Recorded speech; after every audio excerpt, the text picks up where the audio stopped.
এই যে বন্ধু সহ আমরা একটা জায়গা দেখতে যাচ্ছি, একটু সাথে থাকবেন।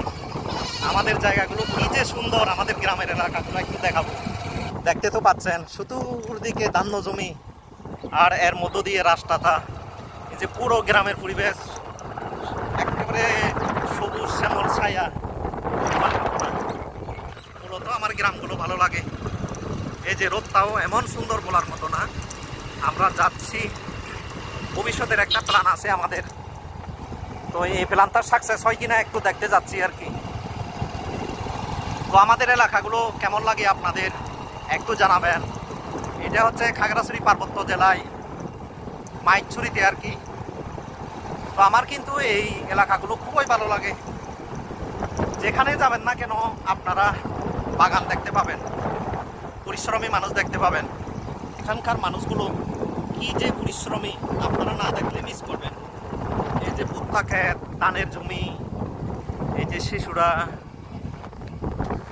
আসতেছে কুচিতে, যেদিকে যাই শুধু আপনারা দেখবেন যে ধান্য জমি, বিভিন্ন শাকসবজির ক্ষেত।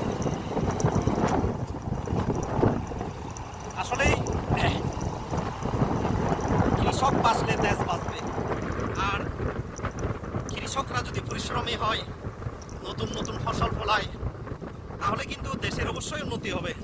শুধু দেশের না, পরিবারের, সমাজের, আমাদের সকলের কিন্তু উন্নতি হবে।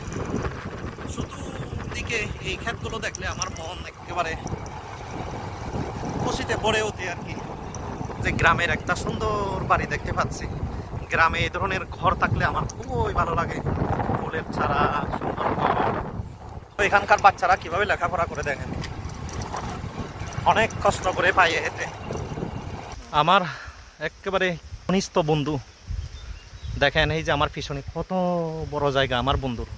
এই যে আজকে আসলাম, সব কত একর হবে বন্ধু এখানে? এখানে তো এমনিতে কাগজে কলমে 5 একর আছে আর কি। 5 একর। 1 একর সমান আড়াইখানি। তাহলে 5 একর হলে 5 দুগুণ 10। আর ওইদিকে কত? 11, 12। এটা তো কাগজে কলমে, এমনিতে তো ওতে তো শহর দিবে তো বেশি আসে। বেশি আছে, তাহলে তো এইটা মিনিমাম 15 খানি আরো বেশি হবে। তাহলে এই টিলায় বন্ধু অলরেডি এই যে আম গাছ লাগিয়েছেন, এই যে খোলা গাছ, কিন্তু তেমন ইয়ে করতে পারেন না আর কি, মানে উন্নতি করতে পারেন নাই। তো দুইজনে মিলে কি করা যায় ভবিষ্যতে আমরা একটু আসলাম। তো বন্ধুরা একটু আমাদের জন্য প্রার্থনা, আশীর্বাদ করে দিবেন, যাহাতে